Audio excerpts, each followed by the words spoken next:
é você amar a Deus e temer a Deus no cotidiano, no comum da vida, que é andar. Por isso que Paulo olha para a igreja e diz: para você não ser enganada, para você não ser enganado, você tem que todo dia dar um passo a mais. Então, pelo amor de Deus, irmão, tu tem 10 anos de crente e tu não passa de 10 minutos orando. Tu tem 5 anos de crente, tu só sabe o Salmo 23 e o verso 1 parte A.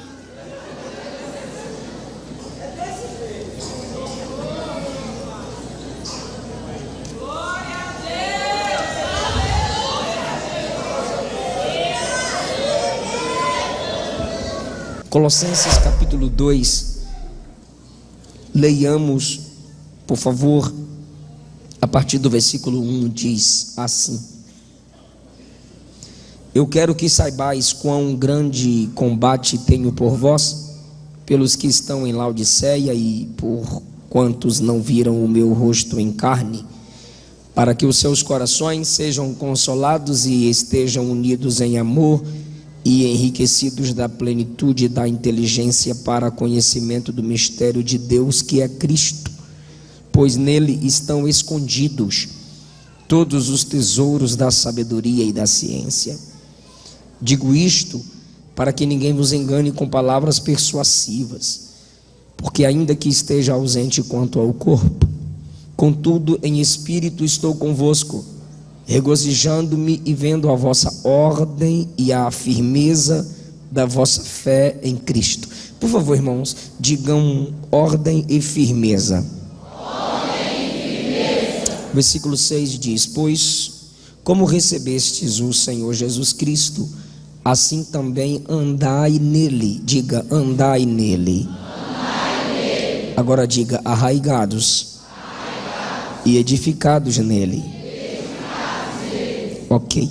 E confirmados na fé, assim como fostes ensinados. Diga, ensinados. Ok. Abundando em ação de graças. Tome o seu assento, por favor.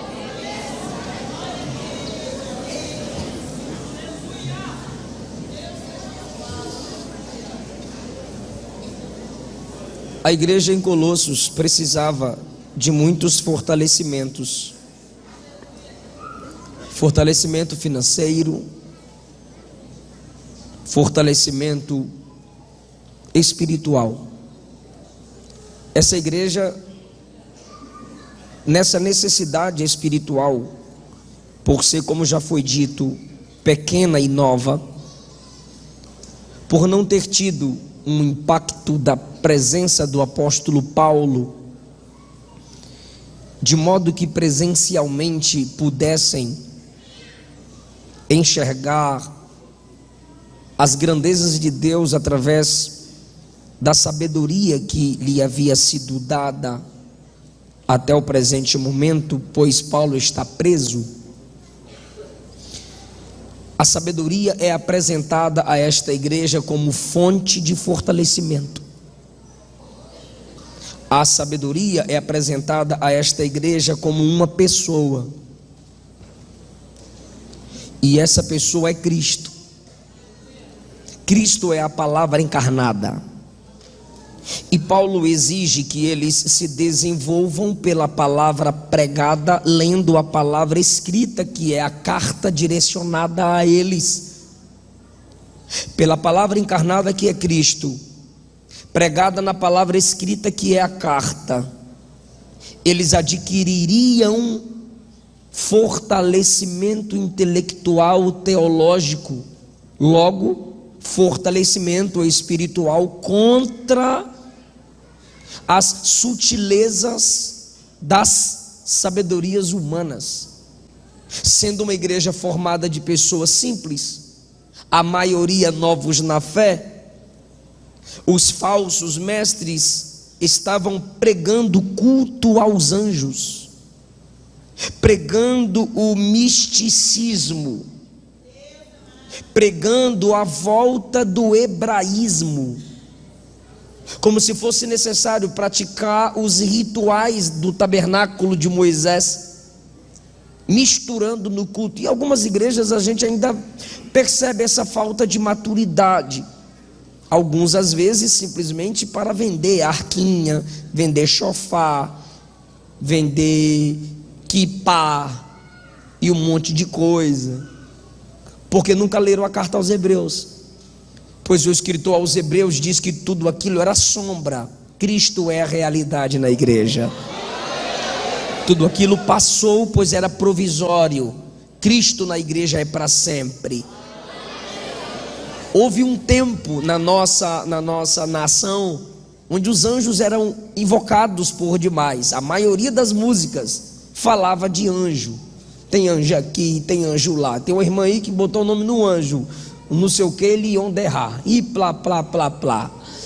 E ele é do cabelo caracolado, dos olhos azul. A irmã sonha com um alemão e diz que está vendo um anjo. E isso se torna hinos para o culto. Isso não quer dizer que não há anjos de Deus ao nosso favor, mas em nenhum momento eles devem ser cantados. Eles devem ser o centro das nossas canções. Aí sumiu os anjos, agora o centro somos nós. Você. E Jesus vai ficando de escanteio. Os falsos mestres hoje compõem. Os falsos mestres hoje abrem canais no YouTube. Os falsos mestres hoje se tornam mentores. Nunca construíram nada, mas estão todo dia na internet dando críticas construtivas. E tu está inscrito lá no canal deles. E esses camaradas que ficam dando aula para nós, você não sabe qual igreja congrega, quem eles ensinam, qual igreja os formou, quem é o pastor. Os mestres queriam fazer isso com a igreja. E queriam que o gnosticismo, a sabedoria humana, a filosofia grega, dominasse a mentalidade dos irmãos. E eles vinham dentro da igreja. Paulo os cita no capítulo 2 da seguinte forma, versículo 4. Eu estou dizendo isto o quê? Versículos 1, 2 e 3. Eu estou dizendo isto, ele fala no 4. E o que ele disse? Ele diz no versículo 1: eu tenho grande combate por vós, que não viram o meu rosto. Ou seja, como eu não estive presencialmente com vocês, ensinando-lhes através da minha postura, através um discipulado presencial, pois para Paulo é difícil ter impacto sem contato. Então ele diz, a gente não teve aquele contato tão próximo de pai, filho, pastor, ovelha, líder e liderado. Isso gera uma guerra dentro de mim. É o que Paulo diz nos versículos 1 e 2. Ele diz assim ainda no versículo 2: a minha guerra é para que o coração de vocês seja consolado. Consolar aqui não é fazer carinho, coração, tadinho. Não, consolado aqui é fortalecido, encorajado. Mas é uma coragem interior, para que os vossos corações sejam encorajados e vocês estejam unidos em amor. Por quê? Porque as várias verdades, os vários falsos ensinamentos vão gerando divisão dentro da igreja. Irmão, se a mecânica da salvação gera contenda entre nós, quando eu digo mecânica da salvação, são as questões soteriológicas, calvinismo, arminianismo, a doutrina de John Wesley ou luteranismo, já vai criando algumas guerrinhas sobre nós. A mecânica, ou seja, o modo como algumas escolas entendem como Deus opera a salvação, gera contendas, quando o mais importante é o método da salvação. Porque a mecânica da salvação, vou usar dois exemplos, os mais famosos. O mais famoso, o calvinismo diz: você já nasceu determinado por Deus a ir para o céu, e o ímpio já nasceu determinado para ir para o inferno. Resumindo. E o arminianismo diz: você nasceu e Deus te permite, pela graça, pelo evangelho pregado a você, você escolher se quer ou não receber Cristo como seu Senhor e Salvador. Se diante da palavra você decide não resistir ou resistir o evangelho que lhe foi apresentado. Então, por exemplo, o calvinismo você não tem escolha, já nasceu determinado, vem para Jesus e acabou, tu é obrigado, tu não manda nada, cala a boca, fica quieto. E no arminianismo, não, você ainda diz, rapaz, tem um mundo aí que é gostoso, esse negócio de crente é legal, mas o mundo também é top, aí você escolhe. É o que a gente mais prega, vinde a mim, quem quiser vir a mim. Estevão disse, se hoje é Hebreus, se hoje ouvirdes a voz do Senhor teu Deus, não endureçais o vosso coração. E Estevão disse aos homens para quem ele pregava em Atos 7, vocês têm resistido o Espírito. Essa é a mensagem que as Assembleias de Deus pregam. Essas duas são as mais famosas. Porém, essas duas escolas apresentam mecânicas teológicas da soteriologia, só que elas duas concordam com o método da salvação. E qual é o método da salvação? A salvação é só pela graça, só Jesus salva, só Jesus transforma. Ou seja, todas as escolas concordam com isso. Salvação só pela graça, só Jesus salva. Acabou. Só que na igreja em Colossos haviam muitos ensinamentos.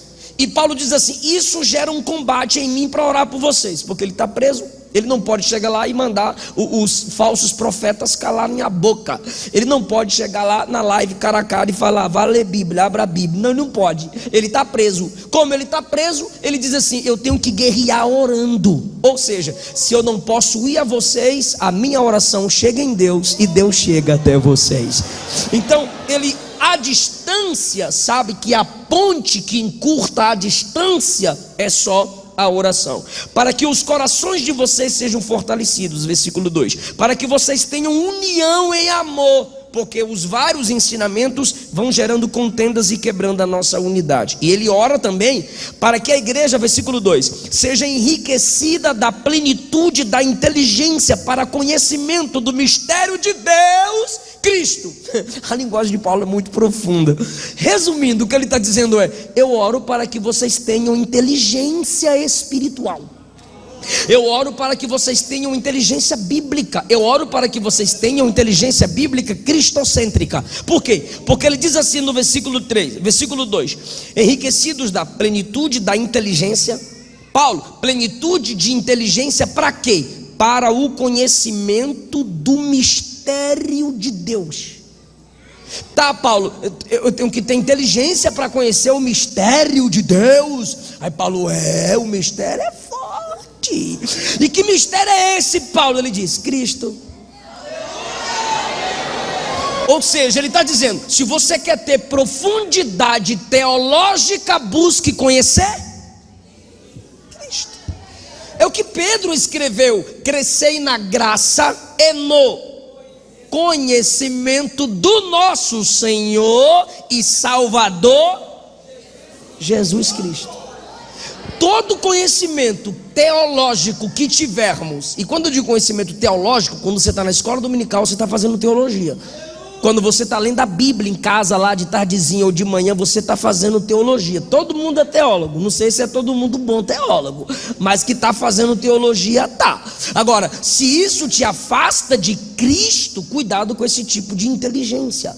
Então, Paulo ora para que eles tenham inteligência centrada na pessoa de Cristo. Se tudo que você estuda, se tudo que você estudou ou estudará não convergir em Cristo, não apontar para Cristo, você vai ser um tropeço na igreja, ou essa inteligência vai te fazer fracassar. Então Paulo vai tratar da intelectualidade, do conhecimento teológico da igreja, para que ela seja fortalecida. Se você olhar há uma classe, e principalmente no meio pentecostal, isso que mais me estressa, há uma classe no nosso meio que quando se fala de teologia faz biquinho, que quando se fala de ler despreza, porque o negócio é poder, o negócio é joelho no chão. Sim, eu concordo que o negócio é com poder e com joelho no chão. Daniel orava quantas vezes ao dia? Quantas vezes? Mas lá em Daniel capítulo 9 ele diz assim, eu entendi pelos livros. Daniel orava quantas vezes ao dia? Mas lá no capítulo 1 a Bíblia diz que ele foi eleito o mais sábio de todos os sábios da Babilônia. Daniel orava quantas vezes ao dia? Mas no capítulo 2, 4, 5 e 6, ele que tinha inteligência para aconselhar rei. O fato de você ser de oração não significa que você tem que ser tolo. Na Bahia, burro. Então, você orar não te exclui do estudo da palavra. Jesus disse assim: errais por não conhecerem as escrituras e nem o poder de Deus. Tem gente que conhece poder, mas não conhece a escritura. Tem gente que conhece a escritura, mas não conhece poder. E tem gente que não conhece nenhum nem outro. Paulo ora para que a igreja tenha inteligência para conhecer, porque quem não quer conhecer não é inteligente. Inteligente não é quem conhece, inteligente é aquele que sempre quer conhecer. O crente tem que entender que ele é o aluno que nunca se forma. Então ele diz: eu oro para que vocês sejam enriquecidos de inteligência para conhecer Cristo. Então diga comigo: me dá inteligência, Senhor, para que eu sempre conheça o meu Cristo. E ele diz assim: para terem o conhecimento do mistério. Diga mistério. Por que Paulo chama Cristo de mistério? Está preparado para dar glória? Tá não. Por que vou falar de novo. Por que Paulo chama Cristo de mistério? Está preparado para dar glória? Diga amém. Sabe por que ele chama Cristo de mistério? Porque Cristo, quanto mais dele se aprende, mais você percebe que ele é profundo, ele é mistério. Aleluia! A Bíblia diz: aquele que vencer será revelado um nome que só Jesus sabe. E Apocalipse 19 diz que quando Jesus vier em glória, há um nome nele que ninguém sabe. É igual aos discípulos, irmãos. Andavam com Jesus, comiam na mesma mesa que Jesus, viajavam com Jesus. E quando Jesus acalmou a tempestade, quem é esse? Que até o vento e o mar lhe obedecem. Por isso que Isaías 9,6, quando vai falar da encarnação e do poder de Cristo, diz assim, ó: o nome dele será, começa com M. Então bora lá, ficou feio. Isaías 9,6, quando fala da encarnação e do governo de Cristo, ele é primeiro chamado de, sabe o que é maravilhoso? Inexplicável. Por isso que Colossenses 1, João 3, a Bíblia diz que Cristo é o unigênito de Deus. Por que ele é unigênito de Deus? Porque ele é aquele que não há ninguém como ele. Quanto mais você vai conhecendo Cristo, você vai percebendo que há muito mais a aprender dele. E ele está dizendo: vocês estão sendo atacados pelos falsos mestres. E o que é que vocês precisam? Sai, capeta, está amarrado. Não, vocês precisam aprender, estudar, abrir as escrituras. É isso que Paulo está dizendo. Isso vai dar poder a vocês contra os falsos mestres. Versículo 4: digo isto para que ninguém vos engane. Olha como ele responsabiliza a igreja. Eu estou orando para que vocês tenham inteligência para conhecer o mistério de Deus, que é Cristo. Porque se você tiver conhecimento de Cristo, ninguém vai enganar vocês. Ah, irmão, você chega... Eu fui pregar em João Pessoa e os irmãos passaram por mim numa porta, Assembleia de Deus. A irmã falou assim: pastor, essa igreja aqui, pastor, virou padre. Eu estava em São Paulo, no interior de São Paulo, não sei onde. Está vendo aquelas irmãs ali, pastor? Era tudo da Deus e amor, agora é tudo budista.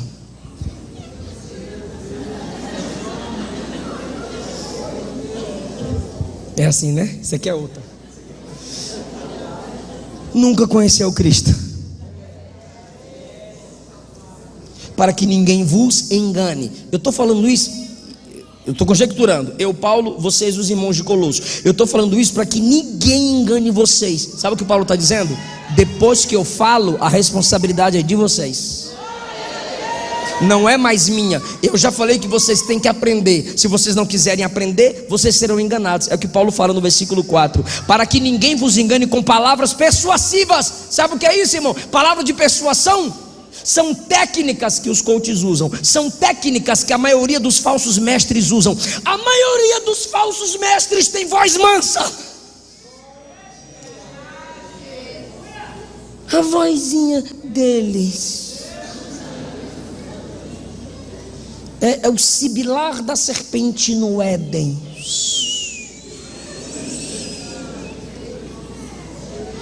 Aí você olha para aquela voz falsa e diz assim: a Bíblia tem que ser atualizada. É de Renequi, não sei o nome dele direito. Aí vem o Caio Fábio. Quando Paulo escreveu Romanos, a partir do capítulo 8, ele estava doido. Aí vem Vitor Azevedo. Se Jesus estivesse no seu lugar lá no Éden, no lugar de Adão, ele também comeria do fruto. E é sempre vozinha macia, legal.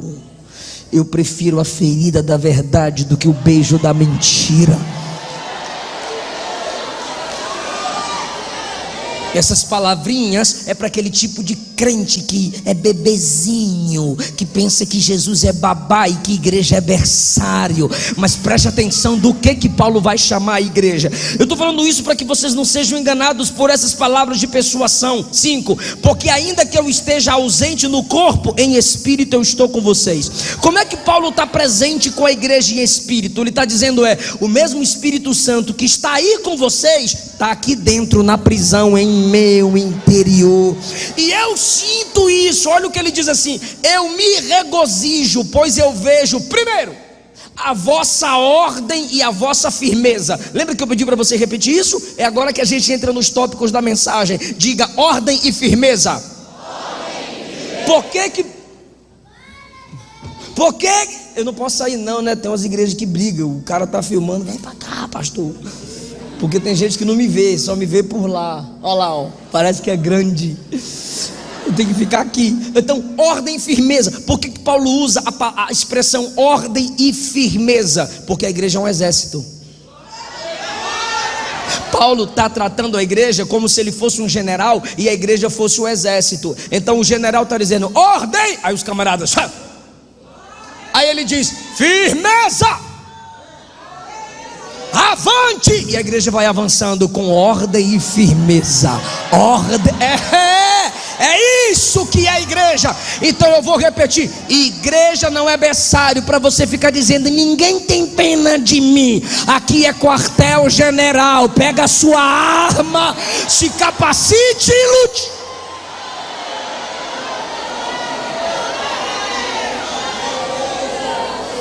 O exército tem ordem. E que ordem é essa? Organização hierárquica. Um outro falso profeta esses dias estava falando aí, esqueci o nome, senão eu falo mesmo, que todo crente é um general de Deus. Não é. Um general é Cristo. Mas na organização da igreja, ele estabelece liderança, ele estabelece autoridade. E cada um, como disse Pedro, honrai uns aos outros. Como Paulo escreveu aos Efésios: submetei-vos uns aos outros. O que é isso? Respeite a missão um do outro. Se é o porteiro que manda na porta, é ele que manda na porta. Se é ele que manda na ordem do carro, você obedece às ordens do carro. Se é o sonoplasta que deixa a mesa do jeitinho legal, não mete o seu dedo. Se tem a liderança para organizar cada área na igreja, cada um no seu quadrado. O fato de dizer quem manda aqui é Jesus não quer dizer que o negócio é bagunçado. Porque a gente fica isolando textos. A igreja, Paulo dizendo à igreja de Corinto, né? Tinha um grupinho lá que dizia: eu sou de Apolo. Aí o outro dizia: eu sou de Paulo. Aí o outro: eu sou de Pedro. Aí o grupo mais descarado: eu sou de Cristo. Sabe por quê? Porque quem é de Apolo se submete à autoridade apostólica dele. Quem é de Paulo se submete à autoridade apostólica dele. Quem é de Pedro respeita a autoridade dele. Agora quem diz que é de Cristo não respeita ninguém. Diminuiu, glória. Para se ter uma organização, cada soldado é colocado no seu posto. Firmeza é os soldados em formação de combate encarando o inimigo. Cai dentro. Se falar, vai ouvir. Se afrontar a igreja, nós temos nossos mestres, nossos profetas e nossos pastores. Se quiser atacar nossos filhos, nós temos as irmãs do ciclo de oração. Cai dentro. É a igreja em posição de firmeza contra o inimigo. Por isso que ele olha para a igreja e diz: ordem e firmeza. Ele está na prisão e ele diz: mas eu estou sabendo que vocês aí estão se comportando como um exército. Então, pelo amor de Deus, irmão, porque a gente fica dizendo, né? A igreja é hospital, a igreja é hospital, e os crentes tudo doentes, que hospital é esse? Está pior que o SUS? Não sara nunca. Crentes doentes espiritualmente, não canta, não prega, não evangeliza, não ora, está dodói. Agora no exército não, no exército também tem médicos, só que ele é tratado e vai lutar de novo. Ele é tratado e vai guerrear de novo. Alguém está entendendo essa palavra aqui, irmão? Segundo lugar, olha o que Paulo fala para a igreja: como recebestes o Senhor Jesus, assim andai nele. Diga: andai nele. Por que Paulo manda a igreja andar? Porque a primeira imagem que ele usa é a imagem de um exército com firmeza e ordem. A segunda imagem que ele usa para fortalecer a igreja contra as falsas pregações e os falsos mestres é a imagem de um peregrino. O que é um peregrino? Não é o vagabundo. O vagabundo, ele anda sem destino, ele não tem líder, ele não tem grupo, ele não tem pastor. É andarilho, é vagabundo, saiu errante sem saber para onde ia. É o que a Bíblia fala sobre Caim, Gênesis 4. E Caim saiu andando. Algumas versões dizem: e se tornou vagabundo, aquele que vaga, sem destino certo. Agora o peregrino é aquele que está sempre caminhando. Isso é a vida da igreja, passo a passo progredindo, a cada dia melhorando, a cada dia sendo melhor nas suas palavras, na sua devoção, no seu culto a Deus. Provérbios capítulo 4 versículo 18 está escrito: o caminho do justo é como a luz do sol, que vai brilhando mais e mais até ser dia perfeito. O caminho do justo é como a luz do sol. Por que o caminho do justo é como a luz do sol? Isso quer dizer que a sua vida é um processo. Assim como o sol vai brilhando, brilhando, brilhando, brilhando, brilhando, a sua vida espiritual também. Enquanto você congrega, enquanto você ora, enquanto você lê Bíblia. Lembra que você só sabia Gênesis, aí você chegou no Êxodo, conheceu Moisés.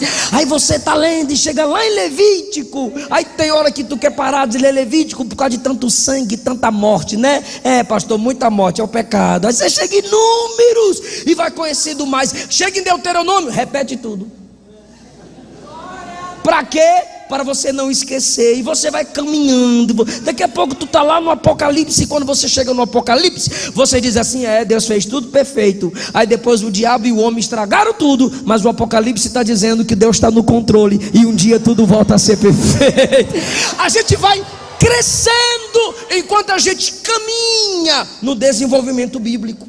Isaías 40:31 diz assim: os que esperam no Senhor renovarão suas forças, subirão com asas como de águia. Diga: subirão, correrão, caminharão. Olha bem para minha mão e eu vou fazer uma pergunta, tá? Olha para minha mão que eu vou fazer uma pergunta. Os que esperam no Senhor renovam as forças e subirão, tá certo? Tem água hoje aqui não para eu jogar. Subirão, tá certo? Subir é para cima, né, gente? Então bora lá. Subirão, tá certo? Correrão, caminharão. Tá errado ou tá certo? Tá errado. Caminharão. Mas peraí, então, o que está errado? Não é que está errado, é que parece que está errado. Com quem? Com o profeta. Por quê? Porque se for uma mensagem de autoajuda, pastor, não dá certo. Não dá certo. A mensagem de autoajuda é assim, ó: se você espera, você vai começar caminhando, daqui a pouco você está correndo, e no final você vai voar.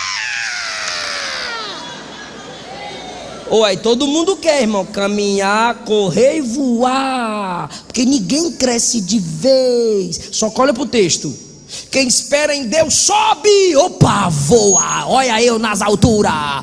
Quem espera em Deus corre, aí desce para correr. Eu estava de boa lá, voando com as asas, agora estou correndo. Aí Deus diz: agora caminha. Deixa eu fazer uma pergunta: você voa todo dia? Você corre todo dia? Mas você anda todo dia. Isso que é fé de verdade. Isso que é evangelho de verdade. O que, pastor? Firmeza no que faz todo dia. É ir para a mesma escola, ver as mesmas caras dos mesmos alunos e o mesmo crente de sempre. O mesmo trabalho, o mesmo crente compromissado de sempre. A mesma igreja, o mesmo pastor, os mesmos obreiros, as mesmas irmãs. A paz do Senhor te perdoa para nós ir para o céu, tá? Vaza, ô glória. É caminhando, irmão. É o que você faz diariamente, irmão. Não é todo dia que a gente tem sobrenatural. É você amar a Deus e temer a Deus no cotidiano, no comum da vida, que é andar. Por isso que Paulo olha para a igreja e diz: para você não ser enganada, para você não ser enganado, você tem que todo dia dar um passo a mais. Então, pelo amor de Deus, irmão, tu tem 10 anos de crente e tu não passa de 10 minutos orando. Tu tem 5 anos de crente, tu só sabe o Salmo 23 e o verso 1 parte A.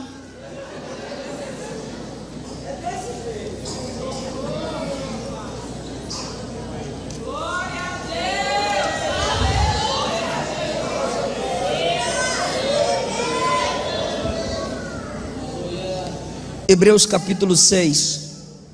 Não, depois eu vou para o 6. Hebreus 5:12. Olha que legal isso aqui. Olha isso aqui, que legal.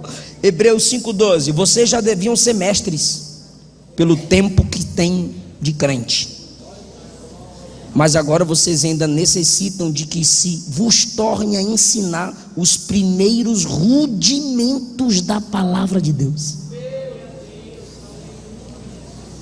Olha o que o Paulo está dizendo. Pelo tempo que tu... Paulo não, o escritor aos Hebreus. Alguns pensam que é Paulo, mas se a Bíblia não diz, a gente não pode falar. Era para você já ser mestre pelo tempo que tu tem de crente, mas você não domina nem o básicozinho. Aí ele diz assim, ó: vocês se assemelham àqueles que necessitam de leite. É o bebê. E Paulo diz assim, ó: e não querem, o escritor diz assim, ó: e não querem um sólido mantimento. Irmão, já teve igreja que quando eu fui pregar, quando eu abri abra sua Bíblia no Apocalipse. Aí os crentes: eita, eu falo: não estou entendendo. É porque tem crente que nunca abriu o Apocalipse. Alguém está ouvindo essa palavra aqui hoje? Olha o 13: qualquer que ainda se alimenta de leite não está experimentado na palavra da justiça, porque é menino. Palavra da justiça. Crente menino não suporta a palavra da justiça. Gosta de bênção, gosta de milagre. Quer ver? Pregue os milagres de Jesus. Eita glória! Toca na orla, abre os olhos, cego Bartimeu, abre os olhos, Lázaro vem para fora. Aí você vai para a palavra da justiça. Eu não vim trazer paz, eu vim trazer espada. Aquele que amar sua família acima de mim não é digno de mim. Se teu olho te faz pecar, arranca. Se tua mão te faz pecar, arranca. É melhor entrar inteiro na vida.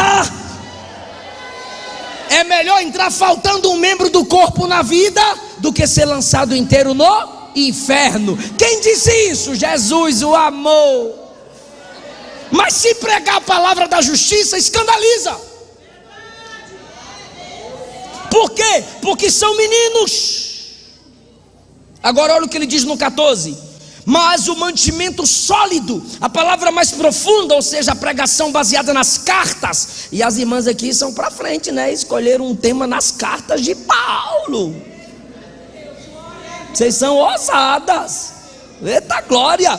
Mas o mantimento sólido é para quem é perfeito. A palavra perfeito aqui significa maduro, completo.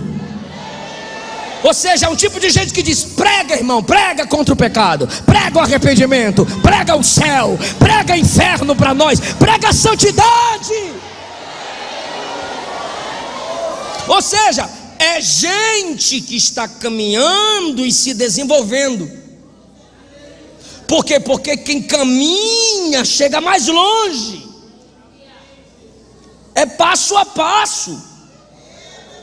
Olha outra imagem que Paulo usa para a igreja, para que ela saiba que ela não pode ser enganada pelas falsas pregações dos falsos pregadores. Versículo 7: arraigados, enraizados.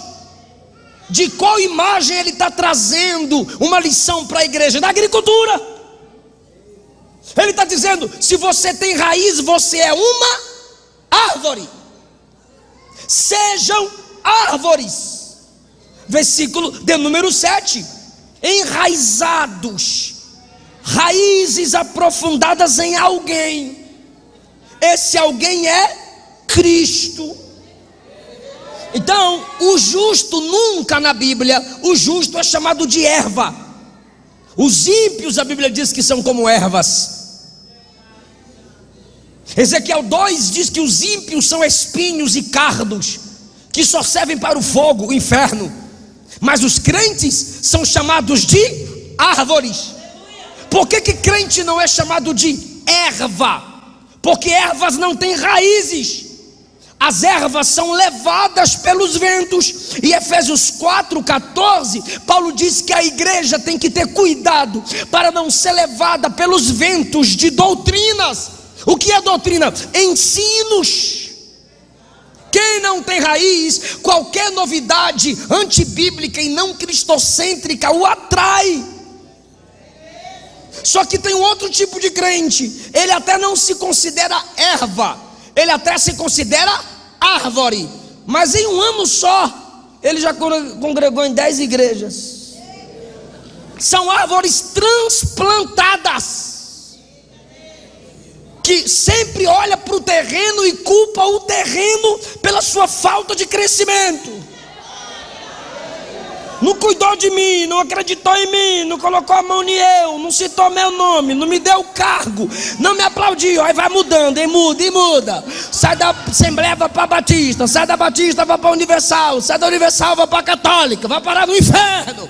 Em vez de mudar de igreja, muda de vida, muda de atitude, cria raízes, firmeza.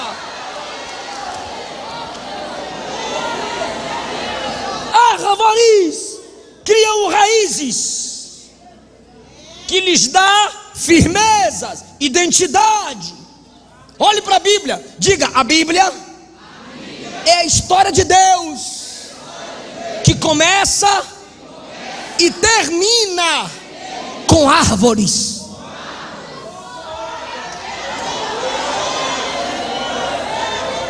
Gênesis 2: de toda árvore comerá livremente, mas daquela árvore conhecimento do bem e do mal tu não come. Gênesis 2 é o início da história de Deus. E Apocalipse 2, 7: quem tem ouvido ouça o que o Espírito diz: ao que vencer eu vou lhe dar o direito de comer da árvore da vida, que está no meio do paraíso de Deus. A árvore perdida no Gênesis é resgatada no Apocalipse. Veja como que a Bíblia usa a imagem da árvore para nós. Por quê? Eu vou falar. Porque as árvores têm uma característica que todo crente deveria ter. Há muitas, mas essa é o principal que falta em muitos de nós: doar, entregar, dar, liberar, abençoar, compartilhar. Quem sabe fazer chá? Por quê? Porque as árvores, elas doam suas raízes, seus galhos, seu tronco, suas folhas, a seiva, o fruto, o oxigênio, a sombra, a paisagem. Quando você pensa em árvore, você percebe que nada nela se perde. A raiz aproveita, a folha se aproveita, a seiva se aproveita, os galhos se aproveita, os frutos mais top que tem, o oxigênio mais necessário, a sombra, quem não gosta, a paisagem. Olha que bonitinho. Ou seja, da árvore nada se perde. E por que a gente é lavoura? Porque nenhum crente é um desperdício na igreja. Ninguém na igreja é tão cheio que tenha tudo, e ninguém é tão vazio que não tenha nada. Ninguém aqui é a perca de tempo, ninguém. Deus tem um propósito com cada um de vocês que fazem parte do corpo dele. Agora, por que ele diz enraizados? Porque sem a raiz a árvore não é nada. Ou seja, olha para cá, rapidinho, eu estou encerrando. A raiz é a glória oculta de uma árvore. Olha como ela é linda. Olha, tira foto. Aí as irmãs fazem assim e tira foto. E tem outras que fazem assim. E olha como é linda. Olha esse fruto e top, aquela coisa maravilhosa. Mas ninguém está vendo que é por causa da aquilo que ninguém viu, aquilo que ninguém sabe, é o que ainda te mantém de pé na presença de Deus. Aleluia! Te viram cantar, te viram pregar, te viram adorar, te viram trabalhar, mas ninguém viu a madrugada de joelho, ninguém viu o jejum secreto, ninguém viu. A raiz é a glória oculta da árvore. Mas Deus conhece a raiz de cada um de nós aqui. O oxigênio, irmão, todo mundo se beneficia, mas ninguém vê. A vida que ela nos permite, que ela compartilha com a gente, ninguém vê. É das suas glórias ocultas que você se torna uma bênção para a sua igreja. Glória oculta é o sucesso calado.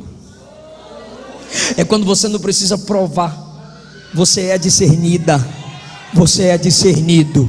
Alguém olha e diz: aqui passou uma mulher de Deus, aqui passou um homem de Deus. Agora, irmão, a árvore sem raiz, ela é oca. Você chega perto assim, ó, é oca. Agora, árvore com raiz, você chega lá e não faz barulho.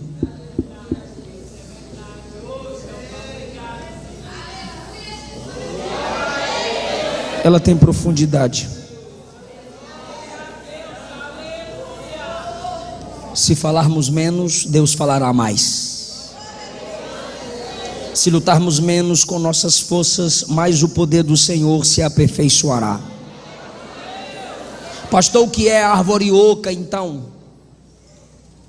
Eu não tenho que lutar nunca, falar nunca. Não, a árvore oca é a imagem do crente sem conteúdo. E vem para a igreja e a Bíblia está na mão. Eita glória. Aí hoje me mandaram o link do Instagram.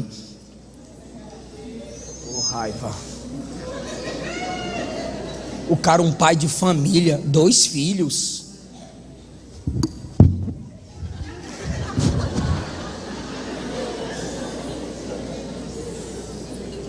Eu falei: esse cabra tem 2 filhos. Você pode ser feliz sem ser palhaço. Homem é homem. Homem não faz dancinha em TikTok não, irmão. Geração oca, sem conteúdo. Sabe nada de política, sabe nada de teologia, sabe nada de leitura, sabe nada de história, não sabe nada da sua nação, não conhece a história da própria igreja, não conhece o credo apostólico, não conhece nem o credo das Assembleias de Deus. Eu sou assembleano, então fala para mim o credo das Assembleias de Deus. Fala para mim quem é Daniel Berg Gunnar Vingre. Não é vinagre, é Gunnar Vingre. Árvores ocas, ela pode ter um valor artístico. É gente que faz sucesso na net, mas vai conversar 10 minutos, tu vira os olhos para cima, meu Deus. Por quê? Porque não tem raiz, não tem profundidade, não tem conteúdo algum. É uma geração que tem medo do conteúdo. Sabe o que é crente frio para eles? Crente que não grita. Se não gritar, não mandar pegar na mão e gritar, é frio. Mas biblicamente falando, o crente frio é o crente que não chora. O crente frio é o crente seco, que não derrama lágrimas. Tem gente que tem muita dança e pouca mudança, grita demais, não comunica nada. Árvores ocas, sem raízes. Ministros que não estudam, tem medo do conteúdo teológico.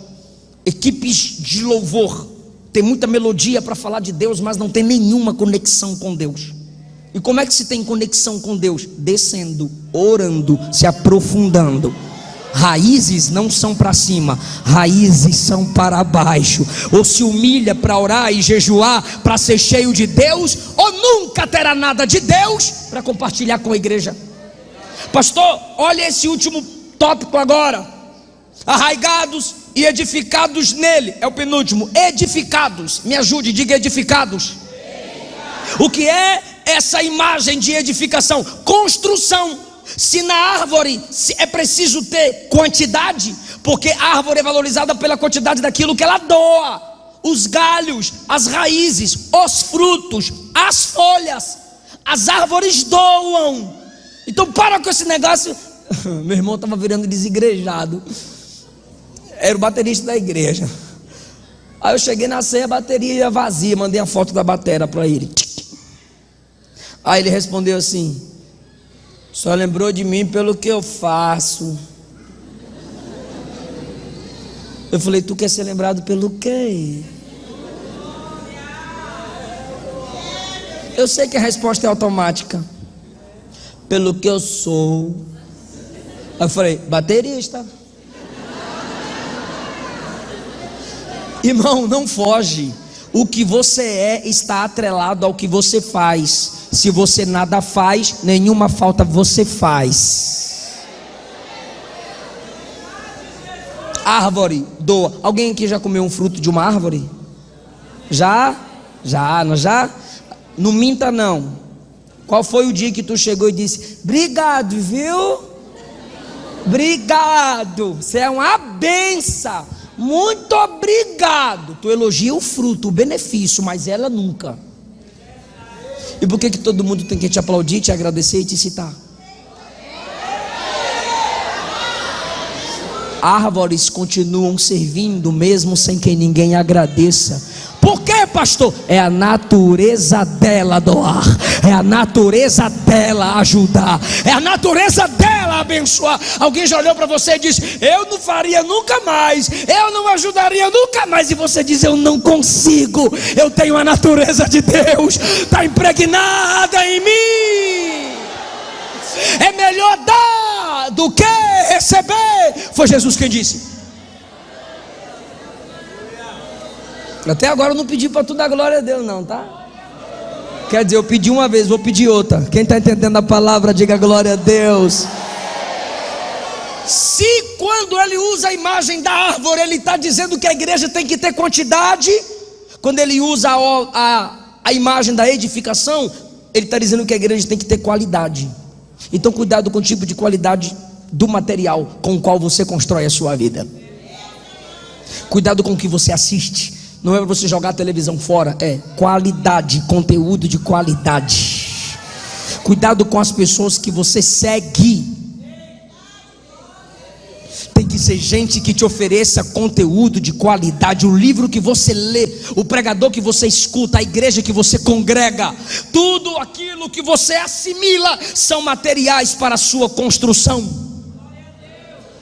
Tem que ter qualidade na construção. E a última imagem que Paulo usa, eu acho linda essa última imagem, e eu termino a palavra, é quando ele diz assim: como vocês foram ensinados, cresçam em ação de graças. Me ajude e diga ensinados.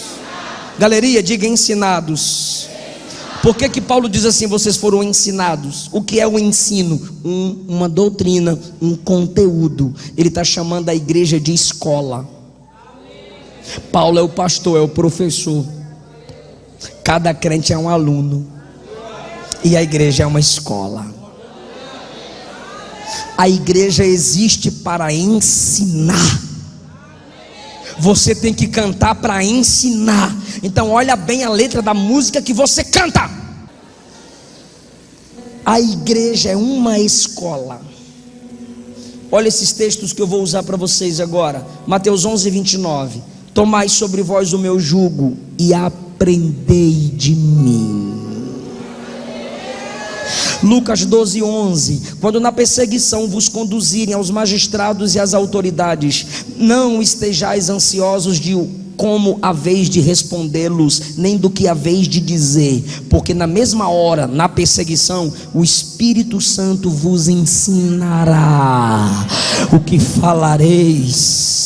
João 6:45, Jesus disse assim: nos profetas está escrito que todos um dia serão ensinados pelo meu Pai. Todos aqueles que ouvem o Pai e aprendem com Ele, vêm a mim.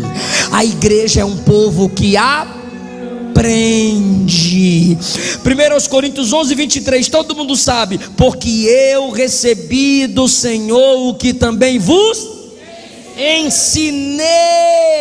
A igreja é um povo que aprende. É por isso que na igreja ele estabelece mestres, para que possamos aprender. 2 Timóteo capítulo 3 versículo 14, Paulo disse assim a Timóteo: quanto a você, Timóteo, fique firme nas verdades que aprendeu e creu de todo o coração. Você sabe, Timóteo, quais foram os seus mestres na fé cristã. Desde menino você conhece as escrituras sagradas, que podem te dar sabedoria que te leva à salvação pela fé em Cristo.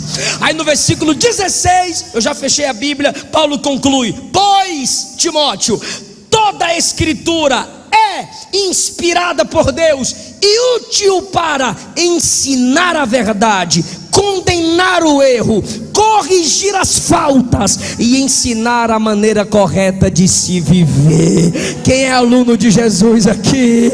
Quem é aluno da palavra? Fica em pé, irmão. Adore a Jesus, que o Senhor abra a sua mente.